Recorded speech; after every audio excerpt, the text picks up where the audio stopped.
terlanjur gimana Ustaz? Ya terlanjur ya kembali saja kepada Allah. Iya kan?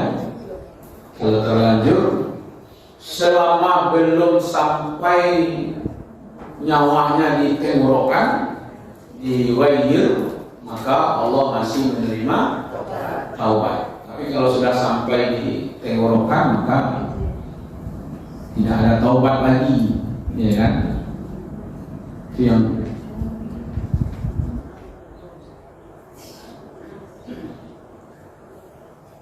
jadi. Tapi nggak tentang surah Al-Baqarah ya. Berhubung kita udah mau masuk masa ini ya, Ustaz ya. Iya. Saya tanya tentang zakat harta. Misalnya Ustaz, kita ada perhiasan emas, dan itu udah emas belinya 6 bulan yang lalu misalnya. Itu udah lebih dari 8 gram. Emas itu dibeli dari hasil usaha yang sudah dikeluarkan zakatnya. Itu masih dikeluarkan zakat lagi nggak emas itu?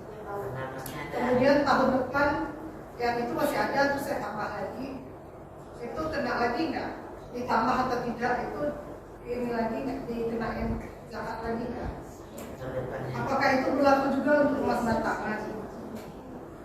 Misalnya udah ada emas batangan itu udah 2 tahun 100 gram gitu, itu kena lagi nggak? Oke, walaupun bermacam-macam bentuk pertanyaan, poin pentingnya adalah zakat emas satu nisabnya 85 gram emas, itu satu. Yang kedua, emasnya emas simpanan, bukan emas yang melekat di tubuh. Yang ketiga, dia sampai 1 tahun. Jadi ada haulnya. Ya, nah, sekarang baru 6 bulan umpamanya, berarti belum zakatnya. Ya kan? Kalau masih tersimpan walaupun lebih dari 1 nisab, tapi dia belum sampai 1 tahun. Ya, kalau rasanya ini akan sampai 1 tahun, lalu kita coba pengalaman-pengalaman sebelumnya, umpamanya tahun lalu emas ini tetap sebanyak itu, ya kan? Maka kalau mau dikeluarkan beransur-ansur, ya sesuai dengan fatwa MUI itu dibolehkan. Makanya gaji-gaji itu sebenarnya kan dari situ. Kenapa boleh dipotong setiap bulan? Harusnya kan gaji itu kan dipotongnya di akhir. Tapi kenapa setiap bulan? Karena dia menetap. Artinya gaji itu tetap setiap bulan itu ada. Nah, makanya nanti dipotong setiap bulan kalau dia nisabnya sampai sama 85 gram emas. Ya, jadi jelas emasnya emas simpanan, mau batang, mau ranting, mau apa gitu. Padahal bentuknya bentuk ranting, bentuknya emasnya ada batangan begitu. Ya pohon ya. Ya kan, terserah. Yang penting emas bukan emas pakai. Jangan pula mau hebat-hebatan menipu Allah gitu. Nah, di WC sadonya menjadi emas perhiasan sadonya, bentuknya galang, bentuknya kandung, tapi lelaki syarat kiamih kan. Nah, itu juga dibolehkan. Kalau dipakai sadonya beko jadi kokuami badalan jadinya. Iya kan? Nah, itu ya, jangan menipu Allah untuk menghindari zakat, itu tidak dibolehkan ya. Jadi yang wajar-wajar artinya yang terpakai sebagai perhiasan. Iya kan? Sekarang tidak ada orang pakai emas. Karena tapi ya, ya nggak apa-apa kalau pakai sekarang tidak, nanti suatu saat yang wajar. Maksudnya tiap tahun kan dibayar lagi. Iya, kan belum saya jawab sampai sini. Insya Allah saya jawab aman. Iya kan? Pisahkan dulu mana yang emas simpanan, mana yang emas perhiasan. Ya, oke. Kalau dia sampai 1 nisab, sampai 1 tahun, keluarkan 2,5% dari harga emas, atau emasnya dikeluarkan juga boleh. Kalau tidak dijual emasnya, keluarkan harga emasnya. 2,5% dari ame itu barang. Gitu ya. Pokoknya 85 gram ame, 2,5% di situ. Nah, lalu tanyakan ke toko ame kalau kita Yang dianggap perhiasan dan yang mana yang dianggap yang simpanan. Iya. Benar. yang simpanan yang kena. Kalau ibu pakai pokoknya cincin 3 emas atau anting di sini same, pokoknya atau galang 5 ame, gitu. Kan normal tuh. Tapi kalau si pola 20 ame, cincinnya 50 ame, ini same 5 ame kan. Ya kan? Itu sudah lari dari sifat perhiasannya. Nah, gitu ya. Nah, clear di situ ya. Mana yang perhiasan, mana yang simpanan. Walaupun dibumbu-bumbui menabung sambil berhias. Itu sebenarnya dia menabung, bukan berhias. Jadi yang nabung itu yang kena. Nah ya, karena dia menabung, ya kan, menyimpan. Bahasa lainnya saving, namanya kan. Oke, kalau dia sampai 1 nisab, keluarkan 2,5%. Bisa emasnya yang dikurangi, bisa uang. Jadi, maksudnya uang yang dikeluarkan di situ. Walaupun emasnya mungkin uangnya dari apa? Ya. Zakat itu dari uang yang lain gitu kan. Yang emasnya tidak terganggu-ganggu kan. Dia tetap juga namanya ada 100 emas namanya. 1 emas itu berapa gram tuh? 250. Nah, 250 gram kan namanya ya. Jadi pas dia dikeluarkan 2,5% ambil dari harta yang lain, tahun depan ternyata masih sampai juga. Ya kan, 1 nisab dia keluarkan lagi.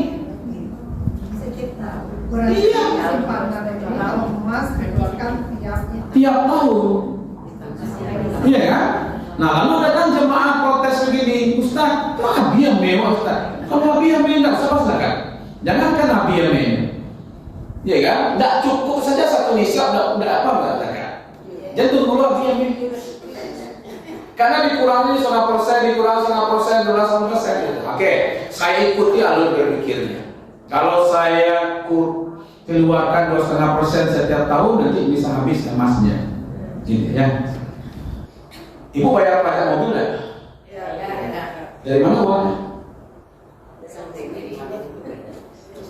Apa dari mobilnya? Kalau sekarang jual rodanya 4 dulu. Ya kan? Atau jual ini yang tidak kan? Kita ngambil dari harta yang akar yang lain. Nah, coba kenapa tidak bayar dari mobilnya sehingga suatu 3-4 tahun ke depan habis mobilnya. Nah, ini membuktikan sebenarnya bahwa ketika kita mengeluarkan zakat emas, karena zakat itu ada 2 makna poin penting di situ. 1, mensucikan, membersihkan. Yang kedua, menumbuh kembangkan harta. Ini ada emas 100 emas nih, dikeluarkan 2,5%. Tahun depan ternyata masih ada 100 emas. Berarti Allah memberi rezeki dari yang lain, sehingga tercukupi kebutuhan kita 1 tahun itu tanpa mengambil dari emas. Apa itu tidak patut disyukuri? Atau dia mau kurang terus sama kita? Iya kan?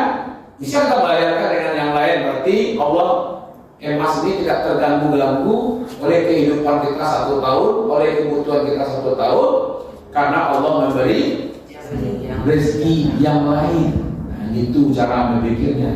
Maka itu bayar zakat emas tidak mesti dari emasnya itu. Kalau ada uang yang lain. Tapi kalau memang tidak ada uang lain, emasnya itu yang dikeluarkan. Selama dia cukup 1 nisab, setiap tahun dia keluarkan. Nah, kalau emas perhiasan, kita kan sukanya ganti-ganti. Maksudnya hari ini pakai gelar yang ini pakai ini. Iya. Jadi apa ya? Jadi gini. Kalau orang lihat ada minggu, ada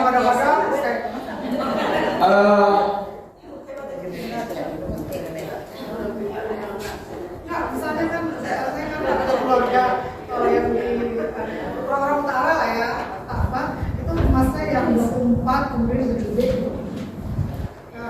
Apa namanya apa biasa gitu. Tapi kalau yang seharian kan kita emasnya kecil-kecil. Iya. Nah itu gimana? Kan itu di sama-sama kan? Namanya perhiasan itu biasanya melekat di tempat perhiasannya. Pakai terus. Iya, makanya pakaian ini disebut zina. Iya kan? Karena perhiasan. Jadi kalau ada pakaian orang, umpamanya dipakainya 1 kali dalam setahun, itu tidak perhiasan. Itu rental namanya. Iya kan? Maka itu logika sederhananya, emas perhiasan adalah emas yang dia pakai untuk berhias. Kalau dia tidak pakai, ya kan? Itu berarti dia simpan. Cuma bentuknya perhiasan. Jadi bukan emas perhiasan, itu emas disimpan dalam bentuk perhiasan. Itu termasuk berlian ya? Iya masuk. Ya, emas itu ada. Nanti kalaupun ada yang bentuknya swaso, umpamanya, kan ya ada emasnya juga di situ. Ada yang 24, ada yang 22. Ya sesuai dengan kadar emasnya. Ya kan? Maka dia wajib mengeluarkan 2,5% kalau sampai haul dan nisabnya. Itu yang penting, haul dan nisabnya.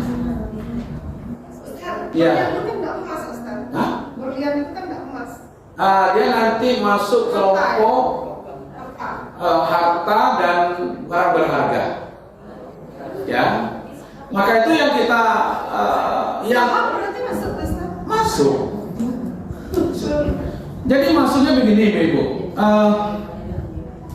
emas tersimpan, harta di bank, surat berharga, apa lagi, apa namanya sekarang?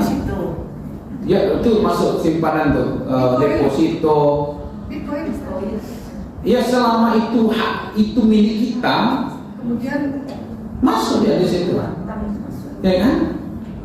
Emas hantam mau dihantam atau apalah macam pokoknya kripto gitu. iya masuk di situ. Maka surat-surat berharga yang itu sebenarnya adalah money, ya, kecuali Ibu seperti barang yang tidak bergerak. Itu bergerak Ibu. Emas kenapa dia tidak bergerak? Yang bergerak itu bukan bendanya maksudnya di sini. Nilai. Karena itu nilai. Ya kan? Makanya kalau rumah itu pakaian, maka dia tidak ada zakatnya. Kecuali rumah yang disewakan. Lalu sewanya itu cukup 1 nisab, 1 haulnya, maka keluarkan zakat. Kalau rumahnya lebih dari 1, Ustaz, cuma yang 1 ini cuma 100 juta, yang satunya ada 100 juta, itu digabung ya, Ustaz? Sebagai apa? Sebagai hasil. Ya kalau hasil boleh digabung. Kecuali panen, itu beda lagi zakatnya. Jadi umpamanya ada sewa rental, ada rumah kos umpamanya ya, itu kan nanti zakatnya zakat penghasilan. Ya, bukan zakat rumah ya, tidak ada pula nanti zakat rumah itu jadi sengnya orang gitu ya. Mana gitu. Zakatnya penghasilan, hitungnya disepakati oleh ulama emas. Makanya uang penghasilan itu dia cukup sebanyak emas tadi. Maka itu dikumpulkan masuk gaji segala macam. Gaji, honor. Kalau dia mencukupi 1 nisab dan haulnya maka keluarkan zakatnya. Itu ya. Ustaz, itu kan kalau ini haulnya itu kan harus bulan puasa juga ya? Kalau ibu-ibu ingin mengambil keberkahan Ramadan, maka bayarlah zakatnya setiap Ramadan. Jadi kalau belum haulnya pas Ramadan, ya Kalau mau dikeluarkan, ya pasti dulu. Artinya memang emas ini pamannya kita bulan habis hitungannya itu umpamanya di Zulhijjah umpamanya, ya kan? Nah sekarang sudah masuk bulan Ramadan, maka itu boleh kita keluarkan, ya kan? Seperti gaji pegawai yang dikeluarkan setiap bulan, ya kan? Yang penting ada kepastian bahwa memang itu akan tetap berada bersama kita, ya kan? Sehingga dia cukup haulnya. Nah bedanya ibu-ibu, setelah kita cicil mengeluarkan zakat, nanti di akhir tahun zakat maka dihitung kembali zakatnya. Kalau kurang keluarkan tambah, kalau berlebih tidak ada masalah kan? Itulah gunanya. Jadi zakat pegawai-pegawai itu sebenarnya adalah dia termasuk ya yang dihitung nanti di akhir, bukan hanya gajinya saja. Nanti mana tahu ada honor-honor yang dia dapatkan. Nah, tambah lagi. Itu prinsipnya seperti itu.